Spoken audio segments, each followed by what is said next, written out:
Welcome to the Real Texas Radio Podcast with your host, Bronan. We got a big show today. Dallas is broke, y'all. At least that's what they're trying to tell us, unless you are the Wings and you need a practice facility for $81 million, then we're not broke. But everybody else, Dallas, we're broke. Sure, Dan. And we can't forget those property developers who are seeking lifetime tax abatements. Plenty of money for them, too. And consultants, of course. But everybody else, we're broke, just so you know. So that's what we're going to be talking about today. But before we jump in, please make sure to like, subscribe, and follow the Real Texas Radio Podcast from wherever you stream. And please follow the show on X at RTR_Bronan, RTR_Bronan. Let's go ahead and get into it.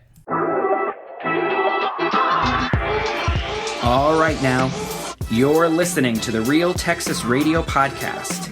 I'm your host, Bronan, just a fed-up taxpayer bringing you all of your Texas, local, and national news.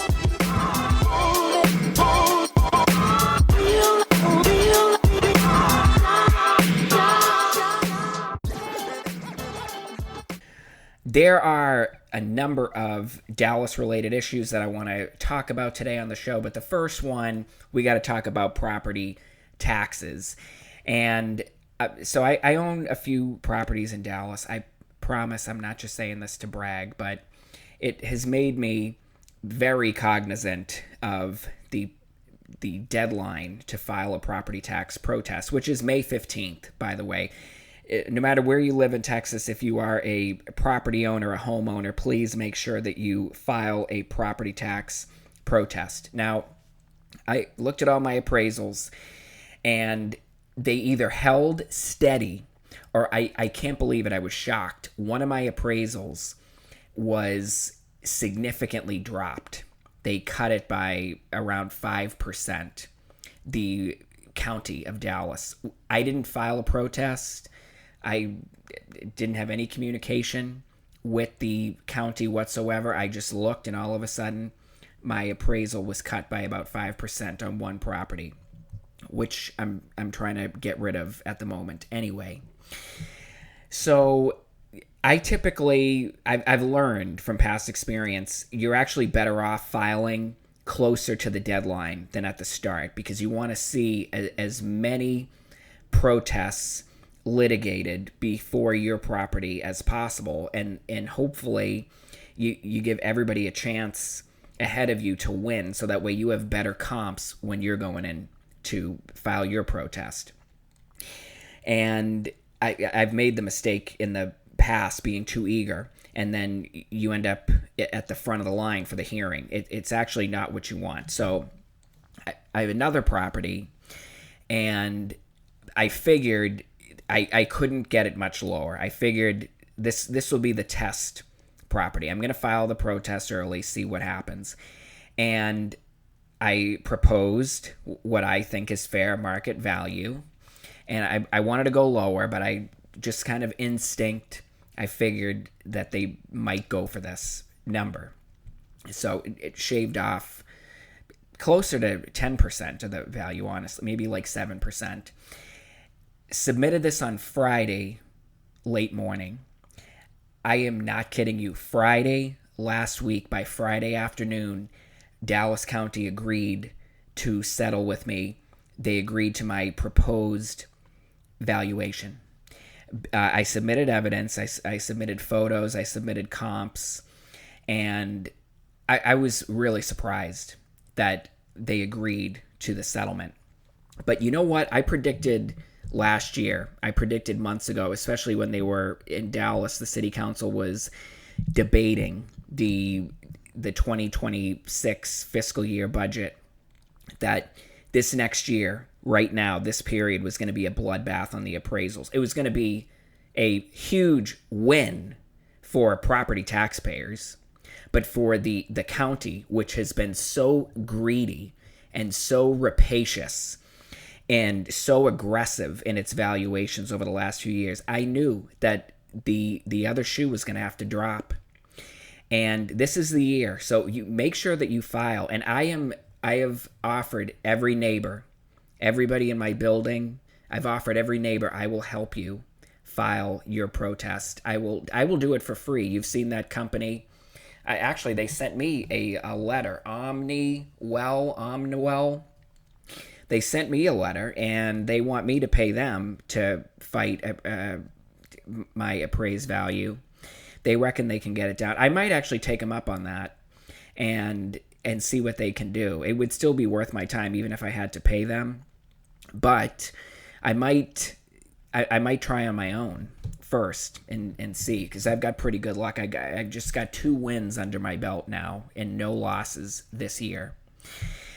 So that brings me to my next point. You've probably seen now, last week on Friday, it just occurred to the city manager, Kim Tolbert, and even Kara Mendelson, Councilwoman District 12, District 12. She made the comment on social media weeks ago, even more. I think she said it in the public meetings as well at City Council, that Dallas is broke. Well, now the city manager, Kim Tolbert, she has come out making identical comments, essentially announced a hiring freeze for everybody but police and fire, and wants everybody tightening their belt, and wants the travel expenses tightened up. Adam Basildua and Jesse Moreno and Mayor Johnson. And they all sneak the travel in whenever they can, or most of them do. And claiming that there's a shortfall in the sales tax revenue by $3.8 million, even though that's just a projection. They should always assume that the sales tax is going to come in lower than projection. They should just assume that always, no matter what. In the most flush of times, you always assume that. You know what my approach to life? Assume the worst is always going to happen, particularly in matters of finance. Assume the worst, and then if you get a good result, then great. You can never be disappointed. That's how I would approach that. Any kind of forecasting around budget. So crying poor mouth now, and you know what? I have a few reasons why I think they're doing this. One, I think this is going to play into the City Hall discussion. See, we're broke. We can't afford to fix City Hall. We have to demolish it, sell it on, move, lease some office space. We've got to do that because that fits into the whole redeveloping the southern sector of downtown Dallas. Kara Mendelson, she tweeted out she thinks the casino is going to be back in play. Of course, the state of Texas has to approve that. Would you like a big casino in the middle of downtown Dallas? I don't think I would. I'm not really interested in it myself. But the Mavs ownership, they want a casino.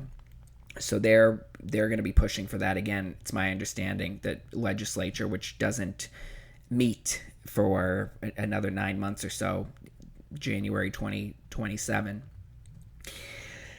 So they're broke, allegedly. City manager says this. Chad West, the bag man, he's the chair of the finance committee. He's the chair of the finance committee.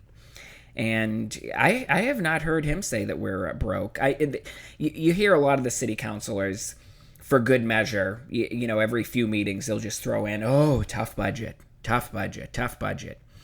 Really? Is that why they've approved the last 25 tax abatements, lifetime tax abatements that have come through? They all proudly talk about this. Well, I approve every single tax abatement that comes through here. Every developer with a suit and tie and an LLC who wants to develop a new office tower or apartment somewhere, even though we have a ton of vacant apartments, a ton of apartments for sale, for rent.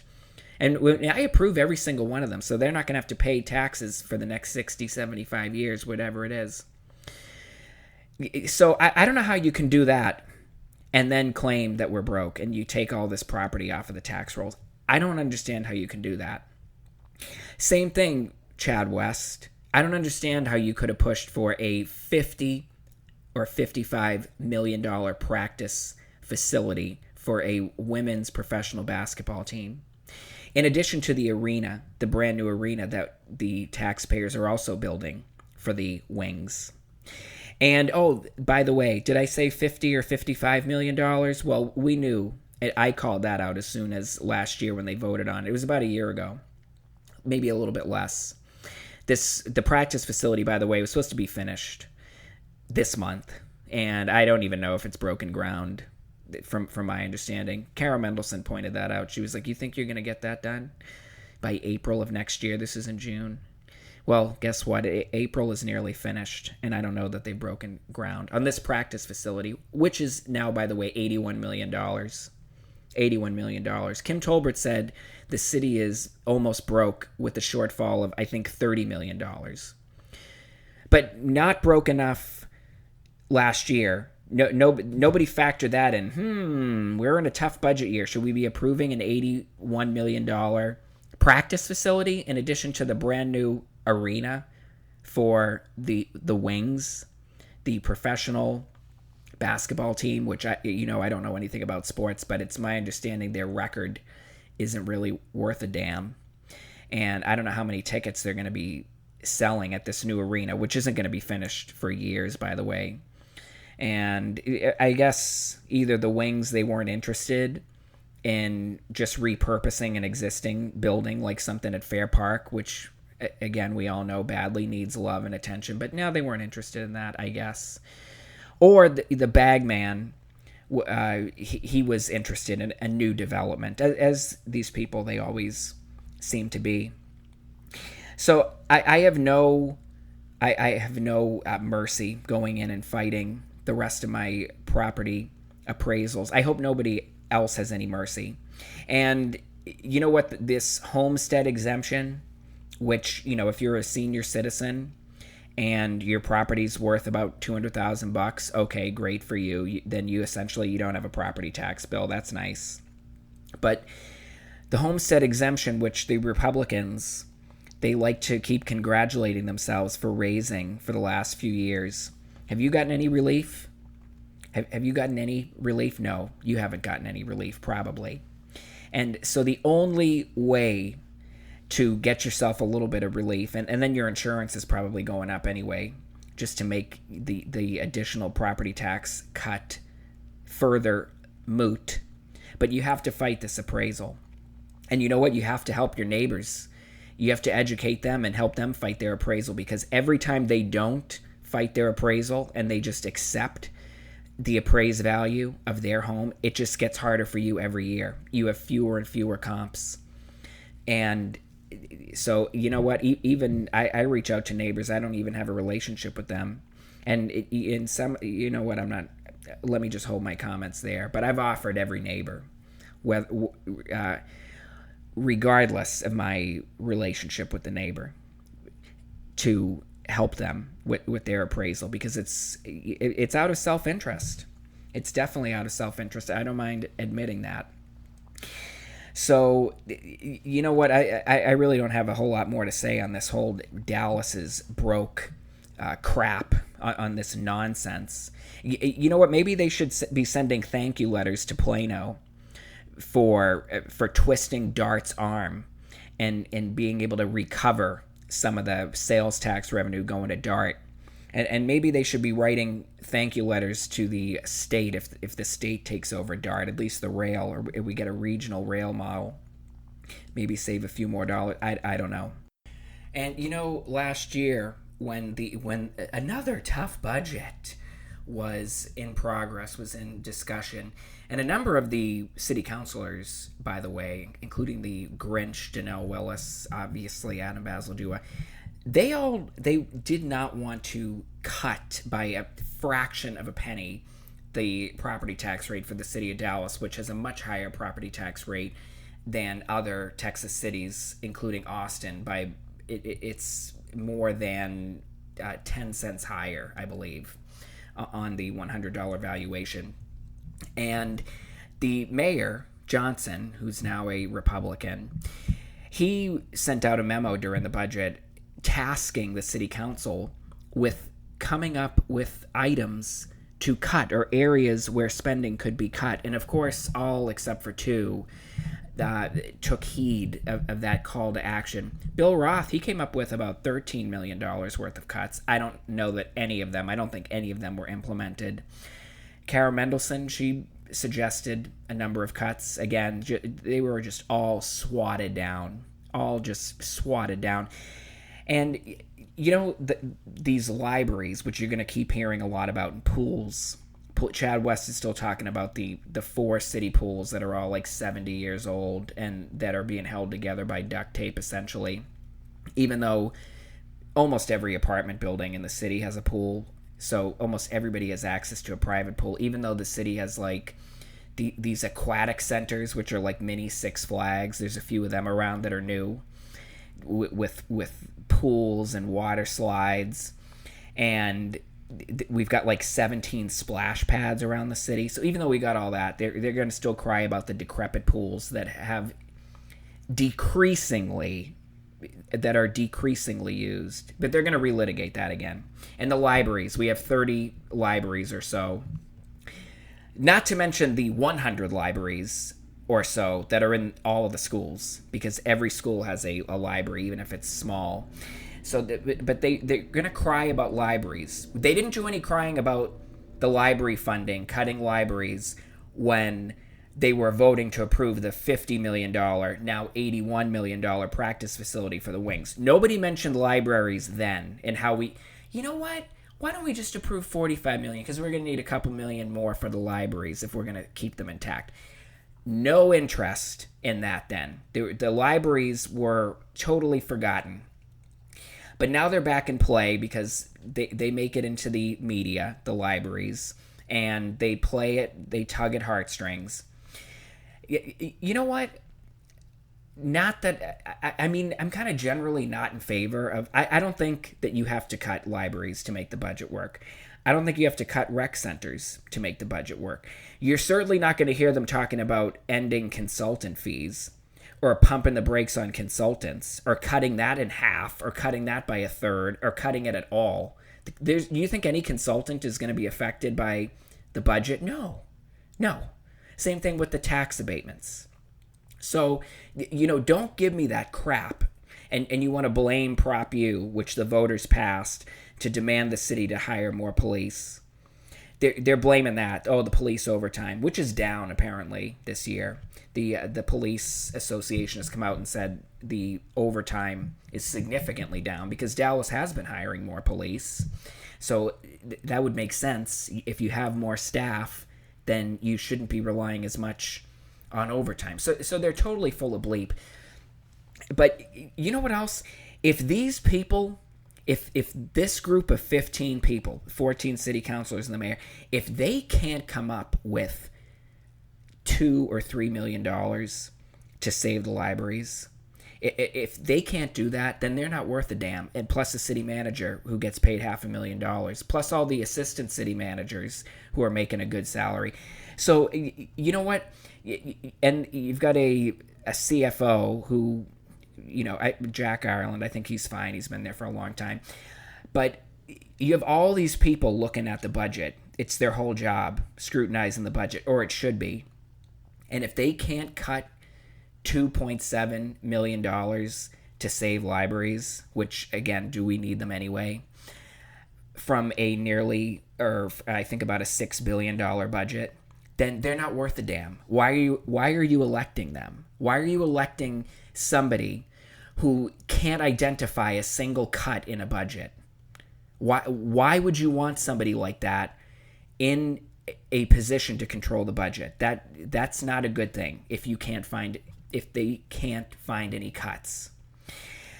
So I'm going to go ahead and switch. So last week there were 2 budget items that came up at City Council. They were 2 zoning related cases. And you know what? It was very interesting. The meeting went on until like 11 o'clock at night.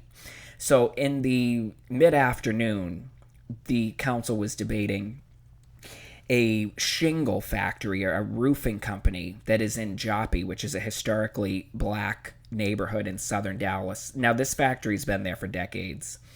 And there were a ton of public speakers. I'm estimating around 100. And there were most of the employees at this shingle factory in Joppy, they showed up in uniform. And most of them, they look like Hispanic males, by the way, gainfully employed Hispanic males.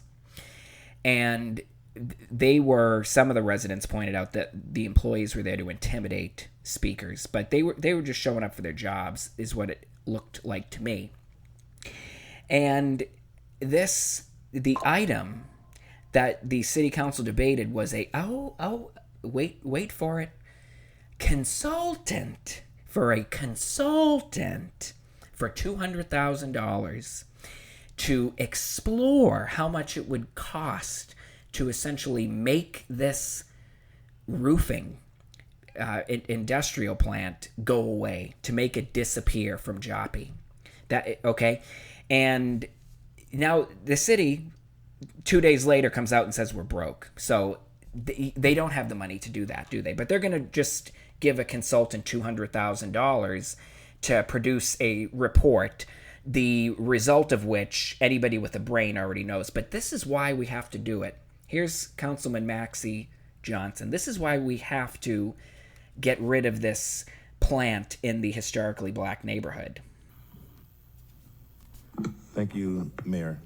I concur with what my colleague said. I can also support this to see where we're going, but I also want to make sure that I acknowledge the voice of the community. I passed in West Dallas. I was a trustee of West Dallas and Joppy, so I understand. And there's a thing that's called environmental racism, and we can't ignore environmental racism in the communities that had to deal with those environmental issues that created health challenges and et cetera. So while we are exploring and while we are supporting this item, I want to make sure I'm on the record saying that I hear your voice and I hear what you've been advocating for. I'm too a grassroots and an activist and et cetera, and I speak truth to power, and I don't care who gets offended about it, because we've been in the neighborhoods that we've lived in, and we've had to deal with issues that a lot of people have not had to deal with on the other side of town. So I understand the environmental racism issue. I understand what you're advocating for. I'm going to pause right there. Okay, so do you understand this is about environmental racism, and making sure that pollutants are not going to continue to afflict health issues upon the residents. Many residents who showed up said they had asthma and they had other health issues and the air quality. I'm not denying any of that, but so that was in the mid-afternoon. So the other big item later on, right? The council went into executive session for like 3 hours to smoke out all the speakers on this other issue. Another environmental zoning issue was before the council later that day. A developer who used to be on the city planning commission, appointed by the bagman Chad West, and the developer was connected to the Crows, who are the biggest donors to bagman Chad West. Well, he was trying to get rezoned about a 5-acre property that's currently, I believe, covered by trees, and it's on a creek in Oak Cliff, District 1, which is another neighborhood that is heavily Hispanic, by the way. And this developer, this piece of property was in a gray area because of Senate Bill 15, which went into effect, I believe, in September of 2025, that essentially makes a lot of land, particularly in the cities of Texas, by right residential. If you had a commercial property, for example, if you by right can convert a lot of it to, there are some restrictions, of course, but it just made it a lot easier. You don't have to go through the city council as frequently for development. So you could say the state tied the hands of the city governments, or you could frame it as the state freed the hands of property owners from having to deal with their city government. Whatever way you want to frame it. But this was a gray area, because this was it's really like abutting all residences. Okay, it's Senate Bill 15, I think, was really designed for the thoroughfares, which, if you live in Dallas, if you live in Houston, you go down a major thoroughfare and it's all just single structures like fast food, Whereas you could put apartments up if you want more apartments, as we all do, right? You can have retail on the ground floor, but you may as well put residences above. Do it on the thoroughfares. That wasn't the case here. This is a woodsy zone on a creek. And all of a sudden, I don't know what happened in that executive session, but all of these environmentalists, city councilors, they were all environmentalists in the middle of the afternoon, but all of a sudden that night, I don't know what happened. He has done for me. Hallelujah. Hallelujah. They were converted. There was evangelism that went on during the executive session, apparently. And they ultimately voted to approve the rezoning. So now this developer, where there are now trees in a single-family neighborhood, he's going to put up over 100 apartments. And courtesy of the bag man and the bag lady, the Grinch. And you know what a lot of the residents cited? They cited the Dallas City Council in the 1980s commissioned a study of this creek in Oak Cliff, Combs Creek, I think it might be called. And it's very important to the environment. And it can be flood prone. You got to be very careful about trash and litter getting into this creek. And the study in the 1980s said that it's already overbuilt, and there are apartments already along this creek that should come down. And you definitely, no matter what you do, don't build any more apartments on this creek. And you know, again, a lot of the Hispanic residents were essentially asking, what about the environmental racism? And by the way, it might have gotten tabled, but I'm sure it's going to get approved. This $200,000 consultant to study the plant in Joppy in southern Dallas. So they're commissioning another study, but the study that they already have in hand, they ignored that. We're not going to look at that. Even though it passed city council, we already paid for it. It's been approved. Obviously, like, there's just only been more building gone on in the last 40 years, not less. So we're just going to put more apartments up because, you know, we need more apartments because there's nothing that attracts families like apartments, right? There's nothing that will drive down the cost of single-family homes by putting up more apartments, right?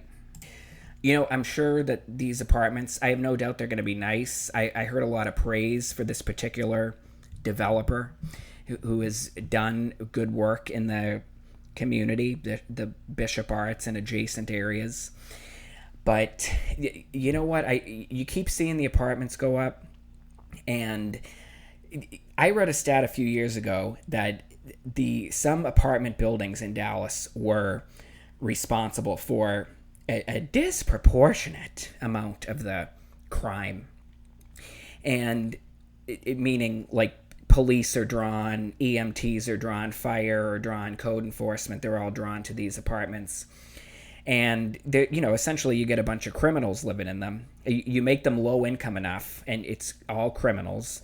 And the criminals' criminal family members. And then the criminal families' enemy criminal families and associates are living in the apartments. And then the next thing you know, it's just like it's like the set of an old Western, and they're just constantly going at each other and creating strife and expense. So you know, that's, you put enough low income, and that's essentially the result. And you know what, Dallas ISD, which, reminder again, vote no on the bond. Vote no all the way down the ticket, as I did. Vote no. And one of the reasons to vote no, the Dallas ISD student population has been declining for over a decade. Do you think that might have something to do with the fact that there isn't a whole lot of single family homes being built? Do you think that could have something to do with it? You know, I live in one of the densest areas of town. I live in an apartment. I have no problem with apartments, by the way, just so you know. The apartment that I live in originally was built as low-income housing. and it was converted to condos long before I arrived on the scene. But my neighborhood, there are very few single family homes left. And I just saw another one went up for sale, a corner lot, and I'm sure that will be knocked down. That will be multifamily before you know it. But directly across the street from me, when I moved in here, there were two single family homes, Latino families living in them. And they ended up selling. I'm sure they got a great price. The developer bought one, and he knew that he needed to get the second home in order to make his development work. There are now 7 units on a lot that had 2 single family homes. They were 2 small lots, by the way. There's no way they were 5,000 square feet. I don't know what the total square footage is on this lot. Maybe 7,000-ish. Huge structure went up. In the pre-sale, this developer was trying to get $1 million per unit. I think 2 or 3 of them are occupied. They were completed 18 months ago. 3 beds, I think like 3.5, 4 bath. No family is moving into them. They have no yard. Families do not want attached walls. Okay, this is not New York. This is not Boston. If you are living in Texas and you're a family and you can in any way make it happen, you live in a house. That's how that works. So just putting that out there. All we are doing is building apartments. And there are places where apartments are appropriate. But we're going to have a problem, I think, down the line. We're going to have a problem if the single family home supply keeps shrinking. I saw another one in Uptown. It was a retail store, but it was essentially a single family house leveled. And, it's going to be multifamily. All right. I am Bronin. Thank you for tuning in once again to the Real Texas Radio Podcast. Keep tuning in. Keep listening, and I will catch you on the next episode.